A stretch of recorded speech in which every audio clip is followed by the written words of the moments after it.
आशुतोष भाई बताइए कि अभी एसटीएफ ने आपको जांच पड़ताल के लिए बुलाया था, क्या क्या उन्होंने आपसे सवाल पूछे और क्या क्या आपने उनसे सवाल पूछे, विस्तार से बताइए। देखिए, जब मैंने याचिका दायर की है हाई कोर्ट में, उसके बाद इनका एक फ़ोन आया था इनके। क्या हो रहा है? अच्छा अच्छा। हाँ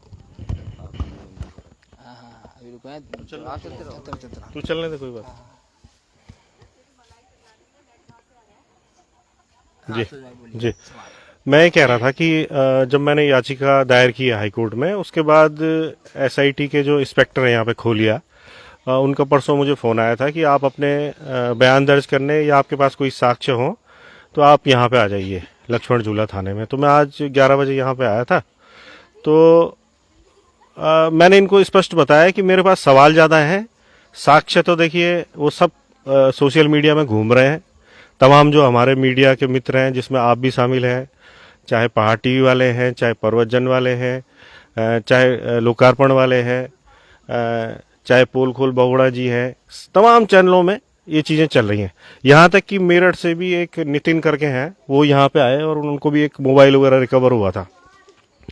तो साक्ष्य तो बेहिसाब पत्रकार खुद निकाल के दे रही है एसआईटी को।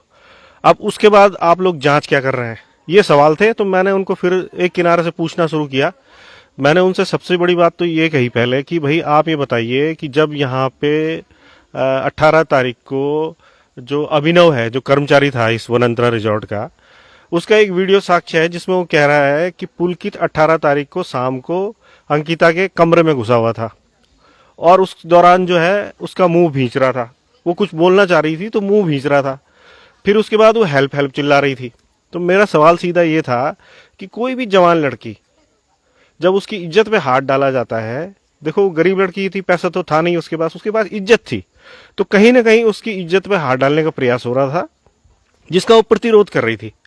और उसकी पुष्टि इस बात से हो जाती है कि उसकी जो एक लास्ट कॉल थी जो कर्मचारी को उसने कही, जिसमें वो रो रही थी कि मेरा बैग जो है ऊपर छोड़ दो, तो उसमें रो रही थी।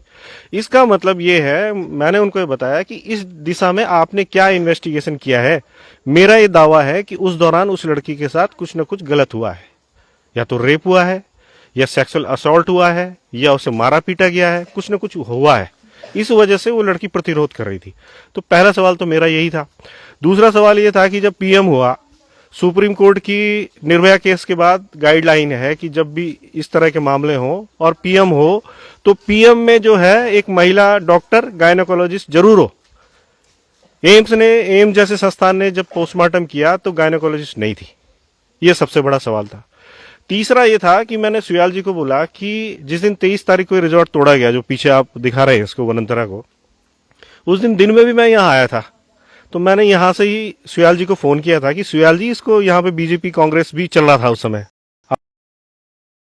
आपसे दोषारोपण कर रहे थे, तो मैंने उनको कहा कि इसे सीज कर दीजिए। लेकिन उन्होंने मुझे कहा कि ये जिम्मेदारी एसडीएम की है। तो ये मैंने आज आमने सामने उनसे बात की कि आपने उस दिन मुझे ये बोला। मैंने तो मेरी जो जिम्मेदारी थी, मैंने उसी दिन वो जिम्मेदारी पूरी कर ली थी कि भाई इस रिजॉर्ट को सीज कर लीजिए आप। अगर ये कपड़े और ये सारे जलना, ये क्या प्रमाणित कर रहा है, क्या इन्वेस्टिगेशन इसका हुआ है। और मैंने उनसे ये भी कहा कि पुलकित ने देखिए शुरू से ही केस को डाइवर्ट किया। पहले उसने गुमशुदगी की रिपोर्ट लिखाई, फिर उसने बोला कि मेरा झगड़ा हुआ अंकिता के साथ, अंकिता ने मेरा मोबाइल बैराज में फेंक दिया, मुझे गुस्सा आ गया, मैंने धक्का दे दिया। दूसरे दिन फिर वो बयान से पलट गया जब कि भाई तुम्हारा मोबाइल तो रात भर बज रहा था। तो ये बात झूठी साबित हो गई कि मोबाइल वहां नहीं फेंका था। अब ये इस स्टोरी पे आ गए कि हमारा झगड़ा तो हुआ, लेकिन मैंने मोबाइल उस समय नहीं फेंका, मोबाइल मैंने बाद में फेंका। तो वहां फिर वो झूठा साबित हुआ। अब ये पुलकित जो है इसे आत्महत्या का रंग दे रहा है कि ब्लैकमेल की भी पूरी संभावना है। जिस तरह से 18 तारीख को ये सारा घटनाक्रम हुआ, फिर वो मोटरसाइकिल में बैठ के, टू व्हीलर में बैठ के गई, तो इससे स्पष्ट है कि वो किसी मजबूरी में गई उनके साथ। आपने ये भी पूछा, जो पहला गवाह है जिसने पुलकित को देखा है कि वो मुंह दबा रहा है अंकिता का, वो गवाह कहाँ है? वो उनको रखा है उन्होंने अपने उसमें बनाया? उन्होंने मुझे बताया कि जो आपके सारे प्रश्न हैं, इसका ये है कि हमने कोर्ट में सीसीटीवी कैमरे की फुटेज, इसको उन्होंने सार्वजनिक नहीं किया है। वहीं जो है डीएनए की रिपोर्ट को कह रहे हैं कि दुष्कर्म नहीं हुआ है। तो फुटेज को सार्वजनिक करने में क्या दिक्कत है जिसमें वो चारों दिखाई दे रहे हैं? आज तक वही संशय बना हुआ कि वो सही बात है या वो झूठी बात है। देखिए, वो जो सीसीटीवी की फुटेज है उस बारे में तो बहुत ज्यादा डिस्क्लोज नहीं किया उन्होंने, उसके बारे में डिस्क्लोज कुछ नहीं किया जाता।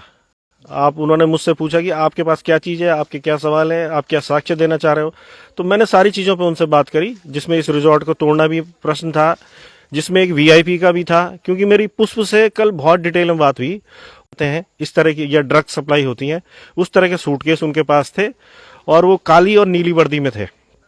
उनके साथ एक व्यक्ति ऐसा था जो मूंछों वाला था, मीडियम हाइट का था, बहुत लंबा नहीं था, थोड़ी तोंद भी निकली हुई थी। वो कह रहा था कि वो व्यक्ति कहीं ना कहीं वीआईपी हो सकता। उसके बाद एक काली रंग की स्कॉर्पियो, एक लाल रंग की ब्रीजा और तमाम गाड़ियां यहाँ पे आई थी। और 16 तारीख के बाद 17 तारीख को भी वो लोग यहाँ पे थे और वो बार बार अंकिता के आसपास मंडरा रहे थे, मतलब उसको लोकेट कर रहे थे। तो कहीं ना कहीं जो वीआईपी की बात हो रही है, वीआईपी को छुपाने के लिए, क्या वो इतना बड़ा आदमी है? जिस तरह से वो 6 बाउंसर लेके घूम रहा था, उसकी भाषा हरियाणा और यूपी से मिल रही थी, उसका कहना है। तो उस दिशा में पुलिस ने कुछ नहीं बताया। मैंने भी वहां पे पूछा कि आपने उसका कोई इन्वेस्टिगेशन किया, क्या उस वीआईपी का पता लगाने की कोशिश की?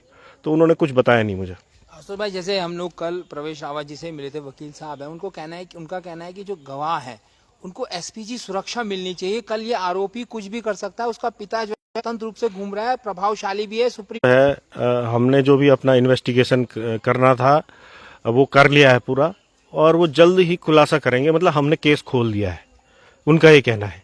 अगर मैंने उनको शुभकामना दी कि अगर आपने केस खोल दिया है पूरी तरीके से तो ये बहुत अच्छी बात है, हमें तो खुशी है, हमें हाईकोर्ट जाने की क्या जरूरत है। वो नहीं बता रहा है, उस हिसाब से इन्होंने पोस्टमार्टम भी नहीं किया है, 2 फिंगर टेस्ट इन्होंने किया है नहीं किया है, कुछ पता नहीं है।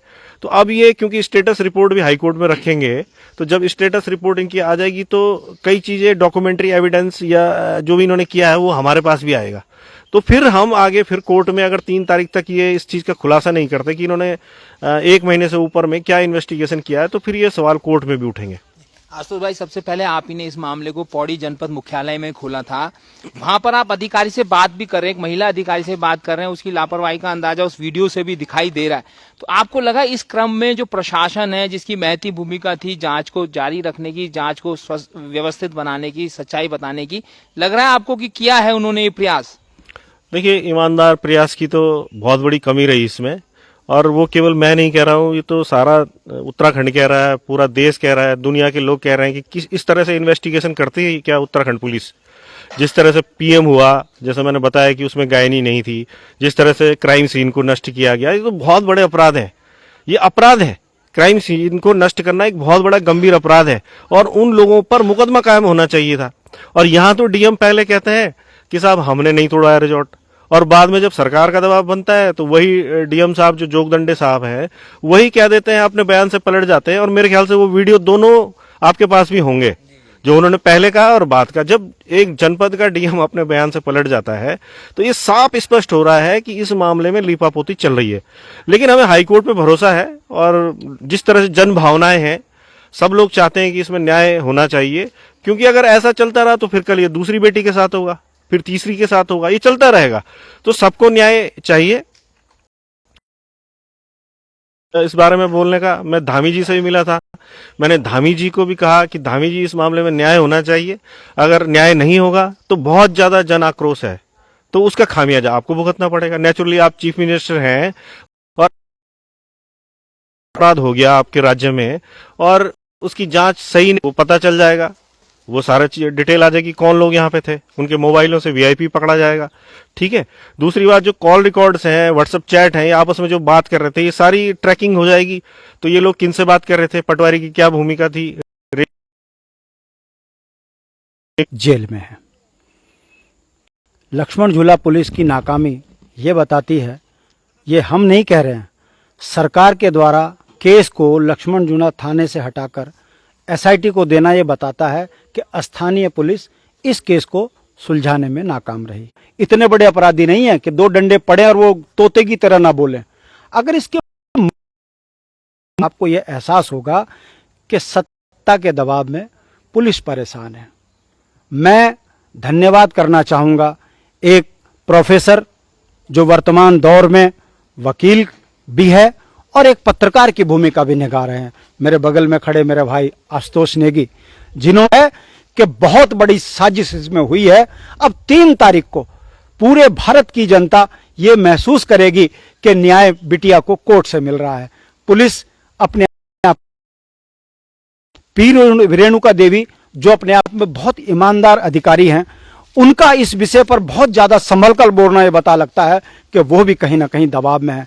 मैं भारतीय लोकतंत्र में विश्वास करते हुए ये उम्मीद करता हूं कि पुलिस की छिछली हाई कोर्ट में ना हो, उससे पहले जनता ने इन चीजों को हाथ में ले लिया तो ना तो यहां मुख्यमंत्री सुरक्षित रहेंगे, ना मंत्री सुरक्षित रहेंगे, ना लोकतंत्र सुरक्षित रहेगा। डार्क बना है बिटिया की हत्या का, वो जल्द से जल्द सार्वजनिक होना चाहिए, जिससे उत्तराखंड पुलिस की भी छवि सुधरे और उत्तराखंड जो देवभूमि है यहां से भी एक संदेश जाए कि देवभूमि का नागरिक सुरक्षित है। ऐसा प्रतीत नहीं हो रहा है, ये बड़ा चिंता का विषय है। और मैं नहीं चाहता हूं और मैं चाहता हूं कि पुलिस अपनी छवि को मद्देनजर रखते हुए बिटिया को न्याय दे। दुख की बात है, ना डीएनए का पता लग रहा है, ना पोस्टमार्टम का पता चल रहा है, ना पुलिस के अधिकारी बोलने को तैयार हैं कि कौन वीआईपी है। लड़की का जो दोस्त है वो कह रहा है कि यहां पर कुछ लोग वीआईपी आए हुए थे, उस पर पुलिस चुप है। अपराधी सामने आपके बैठा है, आप उसे इंट्रोगेट करके यदि आप वीआईपी का नहीं पता लगा पा रहे हो तो बहुत बड़ा संदेश भारतीय जनता पार्टी की राजनीति का जा रहा है। ये लोकतंत्र के लिए ठीक नहीं है। आपके माध्यम से मैं उत्तराखंड के मुख्यमंत्री जी से, मैं उत्तराखंड के डीजीपी से, मैं उत्तराखंड के एसआईटी की जो बॉस है उनसे ये निवेदन करता हूं कि हाथ जोड़कर उत्तराखंड की छवि को धूमिल न करें और उत्तराखंड में न्याय देते हुए जनता में एक संदेश दें कि उत्तराखंड में भी लोकतंत्र है और कानून जिंदा है। ये मेरा संदेश आपके माध्यम से। शांति भाई, 3 नवंबर को तो हाई कोर्ट में केस दायर होगा या वहाँ पूछताछ होगी और 9 नवंबर को हमारे राज्य गठन को 23 साल हो जाएंगे। आप राज्य आंदोलनकारी हैं, तो आपको लग रहा है कि राज्य जो है कि अय्याशियों के लिए भाजपा ने बनाया था? भारतीय जनता पार्टी राज्य विरोधी थी।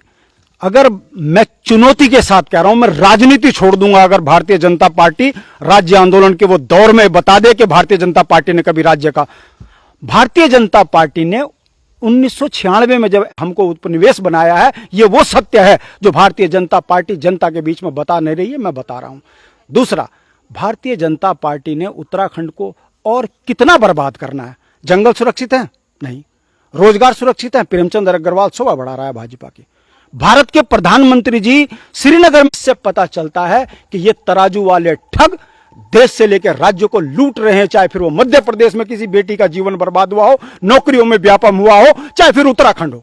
जहां जहां ये तराजू वाले बैठे हैं, इन्होंने अस्तित्व मिटा दिया वहां के लोगों का। और ये उसकी हकीकत है कि अंकिता बिटिया न्याय के लिए तरस रही है और भारतीय जनता पार्टी झूठ बोलने में नंबर 1।